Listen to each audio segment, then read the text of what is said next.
Hey guys, welcome back to Detroit Garage. Another dyno day for the dyno mule. Midweek, we're just doing a couple of tests on the divided housing now. So we've got the 0.5 AR housing. It's a divided housing. Got the double voluted vanes in here. We're gonna try that with the N65s. Just to rule out the divided housing once and for all. Is it good, isn't it? After this test, we'll be putting on the 0.82 housing again and testing the 9210s. So I'll put this together and then we'll fire the mule up and do a couple of runs with it. Okay, divided housing's on. We'll do a quick run. Few good pulls and see if it's any good.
bit of a surprising outcome on that one. It made more horsepower than the 0.82 housing, but 20 foot-pounds less torque at 1500 RPM. So we'll show you the numbers, but very surprised with that. The EGTs, the boost numbers were all very similar to the 0.82 housing. That was only a half an hour run, just enough to do 2 good pulls, actually 3 of 3. So 3 torque tests and 3 horsepower tests, basically. And then I did a few lugging pulls as well.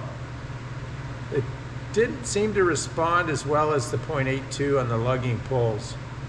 A little bit docile, but so it made 440 foot-pounds at 1500 RPM and 176 horsepower at 2300, and at 2500 it made 168. So a little bit more power than the 0.82 housing, but less torque. So 20 foot-pounds less torque. So that's interesting.